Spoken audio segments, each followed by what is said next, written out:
여러분 혹시 내년 2024년 4월 10일이 무슨 날인지 아십니까? 예, 알고 계신 분들도 계셔서 끄떡끄떡 하는데 보통 총선이라고 하죠. 국회의원하고 또 지역 일꾼들을 뽑는 날입니다. 특별히 요즘 보면 정치하는 분들은 여기에 관심이 너무 쏠려서 또 열심을 다하여 그날을 준비하는 것을 보게 되고요. 또 국민들도 어떤 지도자를 뽑을까 관심이 많은 것이 사실입니다. 우리 교회도 다음 주 임직자들을 투표합니다. 그런데 세상에서 선거하고 투표하는 것과 우리 교회가 사람을 세우는 일과는 본질적인 정신이 다릅니다. 세상엔 일 잘하는 사람 세워서 그들이 리더해서 그렇게 일꾼들을 세우는데 교회는 오히려 섬길 자를 찾습니다. 그래서 우리는 임직이라고 하죠. 임직을 한다는 건 직분을 맡는데 이 교회에서의 임직은 그 사람이 죽는 것을 말합니다. 세상은 뽑아서 세우는 건데 교회는 교회를 위하여 주를 위하여 죽을 사람을 세우는 겁니다. 덕을 세우고 희생할 사람을 찾는 거죠. 그래서 가끔 말씀드리지만 서리 집사님이 못하는 거 힘든 일을 누가 하고요? 안수 집사님들이 하고, 그리고 안수 집사님들이 감당할 수 없는 일을 누가 하고요? 장로님들이 하고. 이게 교회의 모습입니다. 이것이 로마도 무너졌지만 역사를 움직여가는 교회의 아주 위대한 심의입니다. 자, 그런데 또 하나 이 교회의 선거에는 중요한 정신이 있습니다. 그래서 칼빈은, 우리 종교개혁자이며 장로기를 세웠던 칼빈은 이 선거를 반드시 시행하도록 했는데 왜 그렇게 하라고 했냐면 그 선거를 통해서 자기를 돌아보도록 하는 것입니다. 우리는 세상에서는 자격 있는 사람, 저 사람의 능력, 청렴도, 또 저 사람이 가지고 있는 여러 가지 실력, 여러 가지 또 가정의 문제를 돌아보지만 오늘 그리스도인들은 조금 다릅니다. 내가 과연 하나님 앞에서 어떤 모습으로 지난 4년, 5년 동안 지내왔는가, 자기 자신을 반성하는 거죠. 그러면서 나도 더 이런 부분에서 열심을 내야겠구나 생각하게 되는 것입니다. 이것이 오늘 기독교 정신이 가지고 있는 세상과 다름입니다. 세상은 세우지만 교회는 자기를 희생하기 위해 임직을 하고, 또 오늘 세상은 사람들을 비판하고 뽑지만 오늘 교회는 자기 자신을 돌아보는 성숙한 과정을 갖게 되는 것입니다. 자, 그러면 오늘 이 교회에서 하나님이 세우는 일꾼들의 기준은 뭘까? 오늘 성경 말씀해 보니까 예수님이 정확하게 말씀하셨어요. 그 주인이 이르되, 이것은 하나님을 말하고 예수님을 말합니다. 잘하였도다 착하고 충성된 종아. 하나님의 일꾼들의 기준이 뭐예요? 착하고 충성된 종이 되는 것입니다. 그러니까 이게 종이니까 세상과는 달라요. 국회의원이 세워지고 일꾼이 세워지는 건 달라요. 종을 뽑는 거예요. 종될 사람을 세우는 거죠. 자, 그러면 이 착하고 충성되는 어떤 의미를 가지고 있는가? 먼저 착하다는 말은 아가도스, 청렴한, 올바름, 그리고 유익한, 참 중요한 겁니다. 깨끗하면서도 하나님의 일꾼들은 유익해야 합니다. 덕이 안 되면 그건 하나님의 교회 일꾼답지 않은 거죠. 자, 착하고 충성된, 피스티스, 비스테, 헬라어 말인데요. 신실한, 믿을만한 사람, 믿을만한 사람이다. 그런데요, 이렇게 중요한 이야기를, 착하고 충성된 종이라는 이렇게 중요한 이야기를 예수님이 비유로 들으셨는데 이게 좀 불확실해요.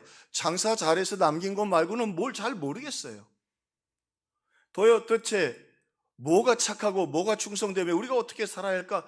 조금 설명이 부족해요. 근데 왜 설명을 그렇게 성경이 부족하게 남겨두었을까요? 그건 고민하라는 거예요. 그래서 경건한 사람들에게 착하고 충성된, 그냥 관념적으로 받아들이는 게 아니라 성경으로 다시 들어가서 착하고 충성된 사람은 누가 있었던가.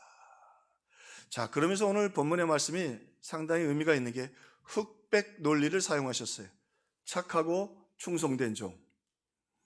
근데 우리 잘 알죠? 요즘은 이 흑백 논리를 잘 안 쓰는 게, 착한 사람이 다 착하고 그러죠? 악한 종이 다 악하잖아요.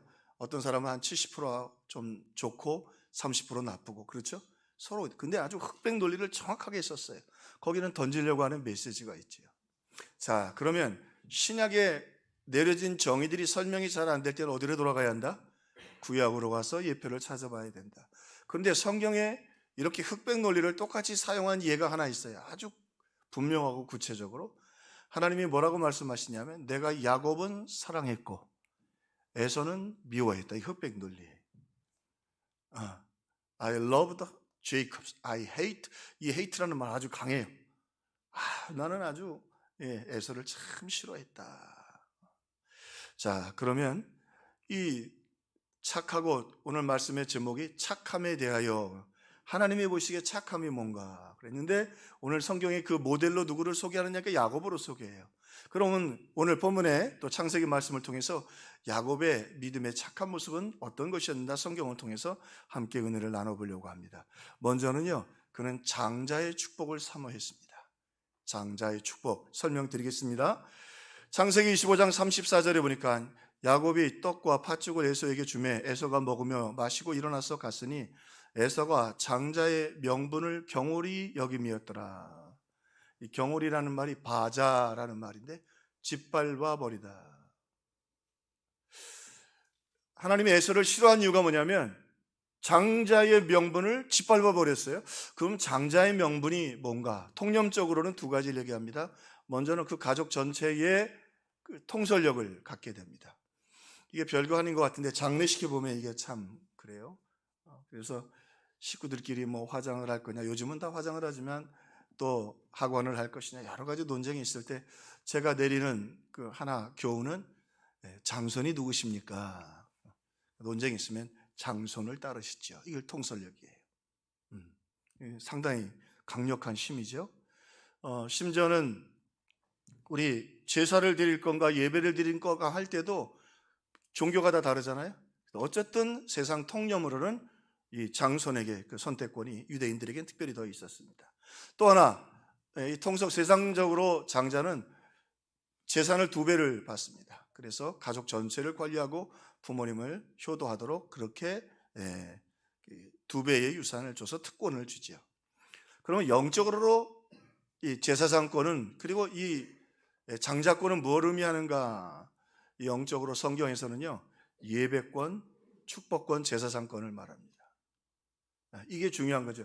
야곱은 그가 한 번도 그 가정을 통솔하거나 자기 자녀들 말고요, 또 그렇게 2배의 뭐 유산을 받았다는 이야기가 없어요. 그런데 예배권, 축복권, 그리고 오늘 그렇게 영적인 권위는 그가 사모하고 믿음으로 살기를 바랬던 것이죠. 또 하나, 성경에서 말하는 이 장자권은요, 영적 축복의 상속권이에요. 야곱이 가만히 보면 굉장히 치밀한 사람이거든요. 사실은 자기 아버지 이삭이 차남이었어요. 아버지, 같은 아버지 밑에서.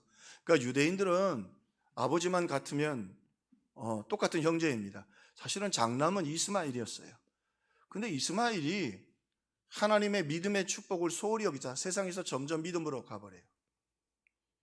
점점 믿음 생활을 안 하는 거예요. 근데 이삭은 약하고 잘할 때도 이스마엘에게 멸시를 받고 잘하는 소극적인 사람이었는데 믿음 하나 붙잡고 있었는데 이 이삭은 믿음으로 땅을 살고 하나님이 축복해 주시는 걸 본 거예요. 그래서 이 야곱은요, 이 장자의 축복권, 믿음으로 살고 예배하며 살고 하나님을 신뢰하며 사는 아버지 이삭의 영적인 상속을 받기를 바랬던 것입니다. 그것을 사모하고 거기에 목숨을 걸었는데, 하나님의 축복을 성경에서 가장 값싸게 취급한 사람이 누구냐 그러면 어떤 학자는, 팀 켈러라는 분은 이 에서였단 말이에요. 하나님의 영적인 예배권, 장자권을 얼마에 팔았어요? 팥죽 한 그릇에 팔아버렸다.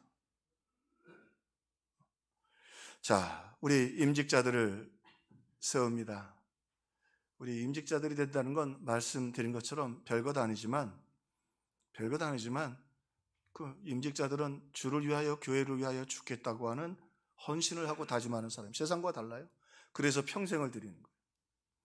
우리 장로님들 계십니다만 장로님들하고 당회할 때 제가 참 행복한 게 있어요. 그게 뭐냐면, 또 뭐 하다 보면 의견도 좀 다를 수도 있고 그렇지만 여러분, 중요한 건 우리 장로님들하고 목사는 하나님의 영광과 여러분을 위해서 이미 목숨을 드린 사람들이에요. 이게 임직이 이렇게 무서운 거예요.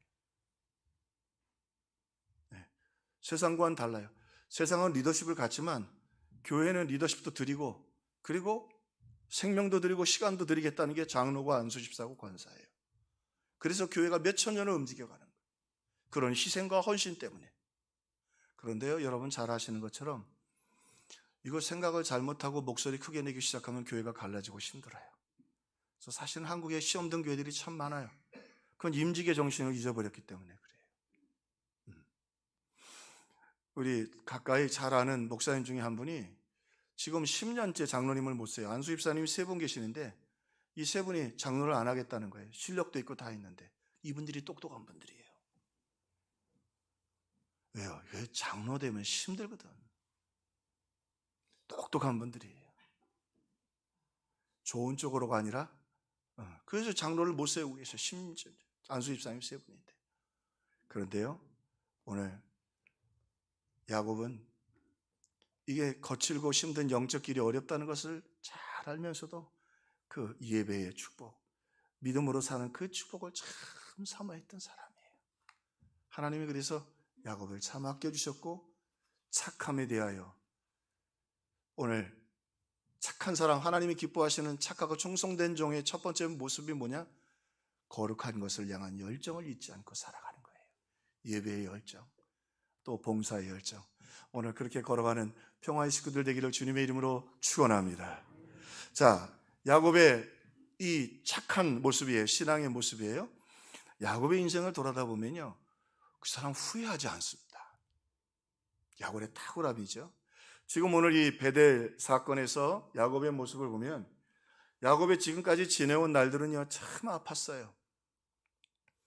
어떻게 보면 장자의 명분, 믿음으로 살겠다는 결단을 내린 것 때문에 그는 축복도 받아야겠고, 그것 때문에 집에서 쫓겨나고, 그리고 삼촌에게 속고 아내에게 속고, 그 인생이 굉장히 아팠어요.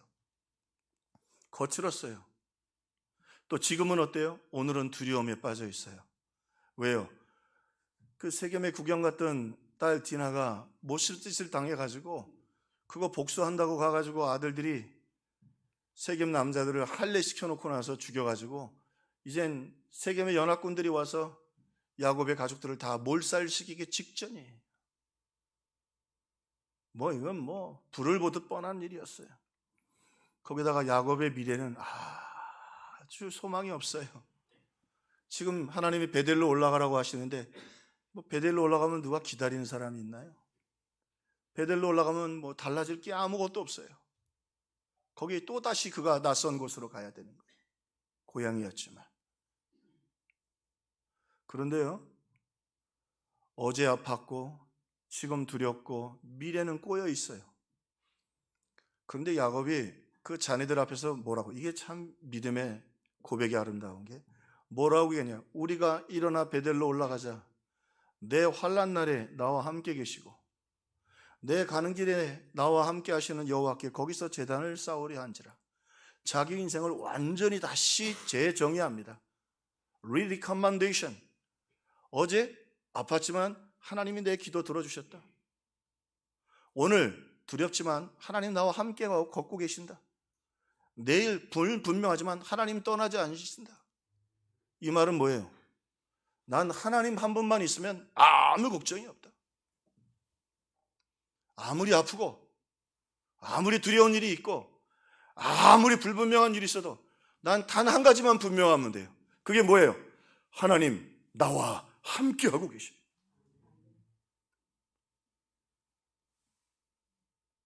그거면 돼요. 그리고 베델로 올라가는 거예요. 세겜 연합군들이 달려오겠죠. 달려오는 그들을 보지 않아 하나님 나와 함께 계셔요. 누가 야곱을 찾아와서 당신이 그렇게 믿음으로 살아서 남은 게 뭐요? 아무것도 없어요. What is your portion? 당신의 분깃은 뭐요? 하나님 나와 함께 계십니다. 앞으로 어떻게 살 거예요? 난 하나님과 동행. 가서 예배 드리러 갈 거예요. 후회가 없어요. 참 믿음으로 아름답게 산 사람이었어요. 내 믿음대로 될지어다. 너의 말이 내 귀에 들린 대로 행하리라. 하나님이 그 만시창이가 되는 야곱을 베들레 올라오셔서 말없는 축복을 부어주십니다. 여러분 혹시 야곱의 얘기를 들으면서 꼭 내 이야기 같으네, 지난 날은 힘들었고 지금은 두렵고 앞길은 막막한데, 여러분 잊지 마세요. 하나님이 여러분과 함께하고 계십니다. 할렐루야. 자, 한 가지 더, 오늘 말씀을 통해 착함에 대하여 야곱의 그러면 착함을 성경은 어떻게 우리에게 설명해 주고 있는가? 야곱은요, 저주를 축복으로 바꾼 사람이었습니다. 저주를 축복으로 바꿨다. 오늘 본문에 아주 독특한 사건이 하나 소개됩니다. 야곱이 실제로는 삼촌의 집에서 있으면서 라헬을 사랑했어요. 근데 삼촌이 얼마나 참 질이 안 좋은 사람인지, 그 언니가 있는데 첫날 밤 지나고 나서 언니가 들어왔어요. 근데 사랑은 라헬과 했어요. 근데 이 라헬이 아이를 잘 못 낳아요. 당시에 가장 큰 축복은 아들을 낳는 것이었어요. 근데 그 언니 레아는 6명의 아들을 낳았는데 자기는 아들 하나 베냐민 겨우 낳았어요. 자, 그게 막 답답하고 졸르기도 하고, 그게 생각대로 잘 되나요? 근데 드디어 임신을 했어요. 둘째 아이를 가졌어요. 근데 문제는 너무 난산을 했고, 난산을 하면서 엄마가 죽어가요. 그러니 얼마나 슬퍼요. 이거 남편이 그 아이를 안고 웃는 모습도 봐야 되고, 자기도 얼마나 행복하고 그렇게 바랬던 아들을 낳았는데 자기가 봐도 이제는 숨이 끊어지는 거예요. 그가 죽게 되어 그의 혼이 떠나려 할 때 아들의 이름을 베논이라 불렀으니, 이 베논이라는 말은 슬픔이라는 말이에요. 우리에게 하면 애 이름이 뭐냐면 애통이야. 학교를 갔어요. 야, 이름이 뭐냐? 나 애통이야. 김애통이야. 야, 왜 애통이야? 우리 엄마가 나를 낳다 죽었대. 이거 뭐 어떻게 인생 살 수 있겠어요? 이름이 쉽게 얘기하면 저주받았다는 거예요. 근데 여기 보세요. 이 야곱이 얼마나 놀라운 사람인지. 그가 죽게 되어 그의 혼이 떠나려 할 때 그의 아들의 이름을 베논이라고 불렀으나 그의 아버지는 그를 베냐민이라고 불렀다. 베냐민이라는 말은 오른손의 아들, 총애를 받는 아들, 그리고 축복받은 아들, 사랑받는 아들, 능력의 아들이라는 말이에요. 오른손은 함부로 잘 안 써요. 특별한 사람에게 주는 축복인데요. 야곱이 그 슬픔의 아들, 통곡의 아들을 이 축복의 아들로 바꿔서 부르고 맙니다. 자, 그럴 수 있었던 건 야곱이 먼저 축복받은 경험이 있었기 때문에 그래요. 베델로 올라왔잖아요. 하나님이 그에게, 야곱이 베델로 올라오자 하나님이 다시 그에게 나타나서 이르시되, 그에게 복을 주어 이르시되 내 이름을 다시는 야곱이라 하지 않고 이스라엘이라 하리라. 하나님과 겨루어 이겼다는 말은 네가 구하는 건 다 주겠다는 말이에요. 하늘의 문이 열렸다는 말이에요. 또 뭐라고 말씀하셔요? 내 자손 가운데 총회가 있겠고 큰 민족을 이루겠고 번성하겠고 땅을 주겠고 내 허리에서 왕들이 나올 것이라. 그 이상 무슨 축복을 어떻게 더해요? 이 축복이 여러분이 거 되기를 주의 이름으로 축원합니다. 아멘에서 공짜로 받으세요. 하나님 믿음대로 고백하는 대로. 자, 그런데 놀라운 건 말이죠, 야곱의 축복은 한마디 했어요. 베냐민. 근데 베냐민이 일생 동안 베논이로 살지 않습니다. 이게 중요한 거예요.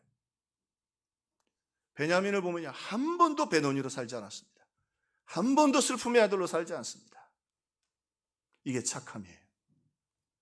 그럼 악하고 게으른 건 뭐예요? 엄마가 애 이름은 뭐라고 불렀어요? 베논이라고 불렀다. 그래, 그럴만하자, 내버려둬라. 아니에요. 아들의 이름을 짓는 건 아버지의 특권이에요. 영접하는 자, 곧 그 이름을 믿는 자들에게는 하나님의 자녀가 되는 권세를 주셨으니, 여러분, 우리는 악하고 게으르면 안 돼요. 우리는 세상을 축복할 권세를 맡았고 책임을 가지고 있어요. Right and responsibility. 저주를 끊어야 돼. 우리가 끊으면 끊어집니다. 왜? 우리가 예수 이름으로 구원받은 하나님의 자녀이기 때문에. 할렐루야. 그래서 여러분 가정에 가서 우리가 은혜 먼저 받아야 되는 거예요. 그래서 주일 예배가 중요한 거예요. 그냥 사는 게 중요하지 않는 거예요. 여러분이 가서 여러분의 자리들을, 물론 때로는 꾸중도 하고 또 잔소리도 되지만 축복, 그래서 샬롬, 부흥, 축복 자꾸 연습하는 거예요. 한번 해볼까요? 샬롬. 그 다음이 중요한데 왜 안 하세요? 한 번 더. 샬롬. 옆에 분들에게 그럼요. 여러분은 축복합니다. 야곱은 딱 세 마디 했어요. 뭐라고요? 베냐민. 그 축복이 이루어져요. 여러분이 저주를 끊는 믿음의 사람들 되기를 주의 이름으로 축원합니다. 그래서 매주 교회에 나오는 거예요. 이재룡이 돈이 아무리 많고 대통령이 권한을 가지고 있었고 뭐 미국 대통령 그렇죠. 하나님이 주신 축복권은 하나님의 자녀들에게만 있는 거예요.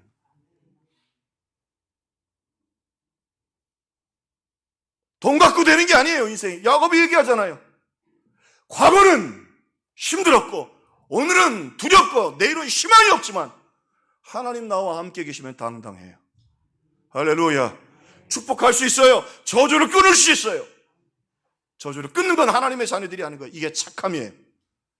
그리스도인들의 착함은 그냥 소소한 소박함이 아니에요. 과감하게 죄와 저주를 끌어내는 거죠. 여러분이 복음 전해서 예수 믿잖아요. 지난주에도 등록하고 오늘도 등록하고 그분들이 예수님 영접하고 그거 지옥의 전세를 끊는 거 아니에요. 땅에서 매이면 하늘에서도 매이고 땅에서 풀면 하늘에서도 풀리는 거예요. 자, 그런데 이 야곱을 보세요. 참 놀라운 사람입니다. 죽으면서도 축복을 해요. 12 아들을. 책망도 하기도 하지만 그런데 베냐민에 대해서 뭐라고 말하냐면 마지막 그가 죽어가면서 이 막내 아들 베냐민을 향해서 죽으면서도 축복할 때 뭐라고 얘기하냐면 너는 베냐민이라 그리고는 물어뜯는 일이라 아침에 빼앗은 것을 먹고 저녁에는 움킨 것을 나누리로다. 이 물어뜯는 일이라는 말은 절대로 지지 않는다는 말이에요. 이 자연의 상태에서 잡혀 먹으면 죽는 거야. 다시 말하면 너는 반드시 승리할 것이라. 죽으면서 다시 확인해 주는 거야. 넌 베냐민이야. 너는 오른손의 아들 축복의 아들인데 절대로 너를 아무도 손 못 대. 그리고 죽으면서 축복해요. 이게 착함이에요. 이게 신앙의 힘이에요. 오늘 하나님의 자녀의 권세를 가지고 우리는 축복해야 돼요. 좀 안 됐지만 라헬처럼 현실만 보고 배논이라고 불러서는 안 돼. 자, 성경의 역사를 보니까요, 그 이후에 정말 이 강력한 물어뜯는 이리와 같이 강력한 사람들이 사울이 베냐민 지파예요. 초대 왕이 돼가지고요, 이제까지는 꼼짝도 못했던 블레셋이나 아말렉을 정복했습니다. 정치적으로는 상당히 힘이 있었던 사람이에요. 또 하나 에스더가 이 베냐민 지파 사람이에요. 역사를 뒤집잖아요. 물어뜯는 일처럼 역사를 뒤집어 놓는다. 한 여자가. 자, 그뿐만이 아니에요. 하나님의 축복이 얼마나 이런 부분에서는 참 좀 좋은 쪽으로 소름이 끼칩니다. 그리고는 야곱이 죽었어요. 축복하고. 그리고 400년이 지나고 그 400년 광야 생활 속 이스라엘 백성들이 이제 큰 민족을 이루게 됩니다. 모세가 광야에서 그 400년 세월이 지나면서 번성한 베냐민 지파를 축복하는데 이게 야곱이 죽으면서는 축복은 12번째 아들이니까 12번째 했는데 축복이 4번째가 돼요. 르우벤, 베냐민은 어디 갔는지 잘 모르겠고 유다, 레위 그리고 4번째로 베냐민을 축복해요. 그리고 베냐민을 뭐라고 축복했느냐 하면 베냐민에 대해서는 일렀을 여호와의 사랑을 입은 자는 그 곁에 안전히 살리로다. 여호와께서 그리 날이 맞도록 보호하시고 그를 자기 어깨 사이에 있게 하시리로다. 야, 근데 이 말씀이 참 하나님이 너무 배려해요. 베냐민에 대하여 일렀을 때는 여호와의 사랑을 입은 자는 베냐민이 사랑을 입었을까요? 야곱의 12아들 가운데 유일하게 친어머니가 없이 자란 놈이에요. 엄마 젖도 못 빨아봤어요. 엄마 품에도 안 안겨본 놈이에요.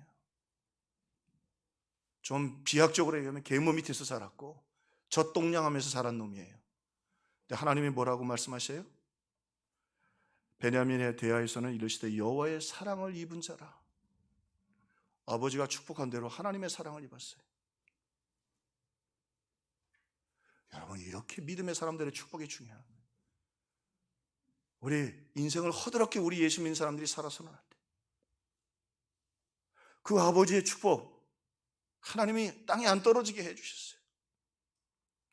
그 다음에 보니까 여호와께서 그를 날이 맞도록 보호하시고 그를 자기 어깨 사이에 있게 하시리로다. 400년이 지났는데 야곱의 축복이 여전히 유효해서 더 강력해졌습니다. 시므온 지파는 근데 없어져요. 나중에 또 나타나지만. 왜요?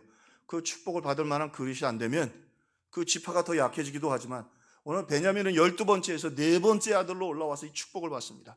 더 놀라운 건 요셉보다 위에서 축복을 받습니다. 이거 학자들마다 논란이 많아요. 요셉보다 베냐민이 더 먼저 복을 받습니다. 왜 그럴까? 이 말씀 때문에 그 축복이 중요한 거예요. 모세가 축복한 대로 그의 날이 맞도록 보호하시고 그를 자기 어깨 사이에 있게 하시리로다. 자, 이스라엘의 역사에서 우리 남과 북이 나눠주듯이 북한 있고 남한 있듯이 유교 때 나눠주듯이 두 나라로 나누어집니다. 솔로몬 시대 한쪽은 이스라엘, 한쪽은 유다예요. 근데 유다에는 유다와 그리고 베냐민 두 지파만 남습니다. 근데 이 베냐민이 끝까지 성전을 지킵니다.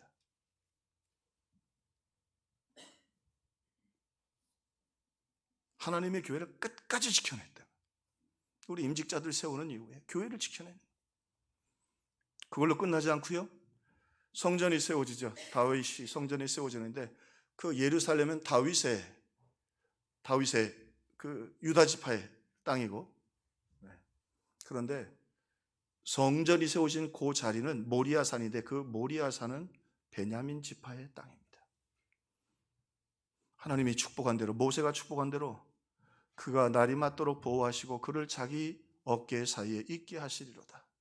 이 어깨라는 품이라는 말이에요. 하나님이 그의 품에 성전을 두셨어요. 어찌되었든 우리 시대에 우리가 성전을 짓고 또 이렇게 입당할 수 있었다는 것 하나님의 축복인 줄로 믿습니다. 이거 무시할 수 있는 일 아니고 쉬운 일이 아니거든요. 그러니까 목사님들 만나서 선배 목사님들 얘기해보면 다 하는 얘기, 성전 건축은 피눈물 나는 일이라. 왜 피눈물 날까요? 사탄이 막으니까.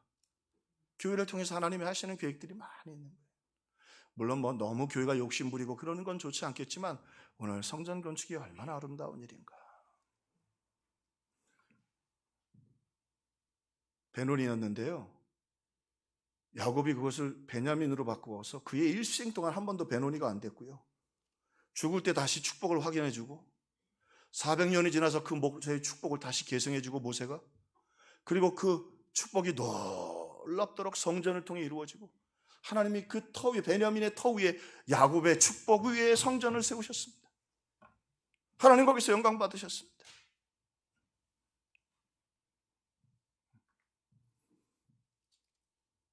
여기 중요한 메시지가 있습니다. 어머니 젖도 못 빨아봤고 어머니 품도 안겨보지 못했고 정말 저주받고 슬픔 가운데 태어난 베논이라 할지라도 하나님의 축복의 약속을 붙잡고 믿음으로 살면 하나님이 지키시고 복주시고 역사해 주십니다. 그리고 그 축복권이 우리에게 있습니다. 이게 착함입니다. 할렐루야. 그러니까 야곱이 별로 그렇게 괜찮은 사람이 아니잖아. 여러분 그렇지 않아요?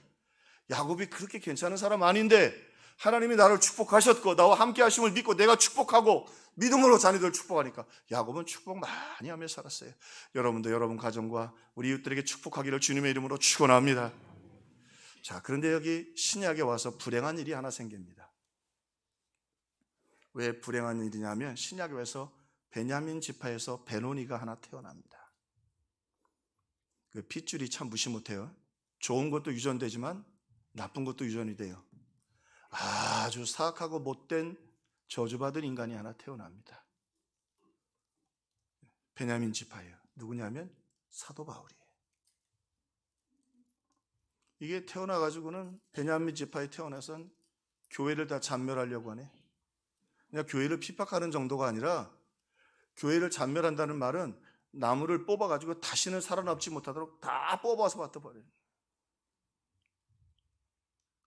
그 베냐민 지파에서 이 참 저주받은 인간이 하나 태어나죠.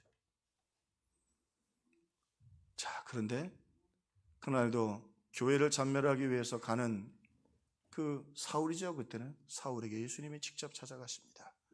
그리고 물으십니다. 사울아, 사울아, 어찌하여 나를 핍박하느냐? 누구십니까? 네가 핍박하는 예수라. 네가 핍박하는 예수라. 그리고 예수님 그 바울을 찾아가셨어. 그 정말 돌이킬 수 없는 저주받은 사울을, 그 베노니를 베냐민으로 바꿔주십니다. 교회 역사상, 인류 역사상 가장 위대한 하나님의 복음의 사역자로 하나님이 그를 바꾸어 주십니다. 십자가의 능력의 사랑으로. 사랑하는 성도 여러분, 여러분의 기도, 여러분의 축복 절대 땅에 안 떨어집니다. 오늘 야곱처럼 장자의 축복, 예배의 축복, 경건한 신앙의 축복, 사모하는 그 열정 꺼뜨리지 않는 저와 여러분들 되기를 주의 이름으로 축원합니다. 또 하나, 우리 입술로 조심해야 될 것 있습니다. 함부로 이야기하지 않도록. 매튜 헨리는 그 주석 이렇게 달았어요. 야곱을 찾아가서 이 라헬이 얘기합니다. 내게 아들을 낳게 하라, 아니면 내가 죽으리라. 매튜 헨리는 이렇게 주석을 했더라고요. 그의 기도대로 되었다. 좀 무서워요. 무슨 말이에요? 아들을 낳게 하라. 아들 낳았어요.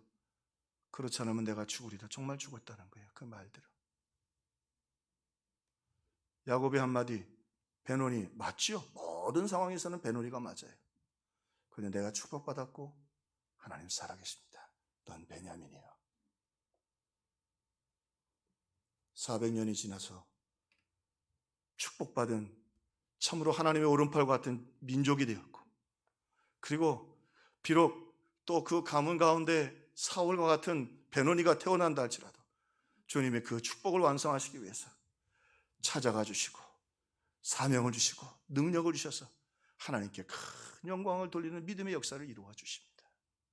그래서 우리는 성경을 약속을 해요. 신약, 구약, 하나님의 자녀가 되었습니다. 우리 이 열망과 그리고 이 아름다운 고백과 축복의 주인공들 되셔서 여러분과 여러분 자녀들이 대대손손이 축복받는 믿음의 사람 되기를 주의 이름으로 축원합니다. 축원합니다.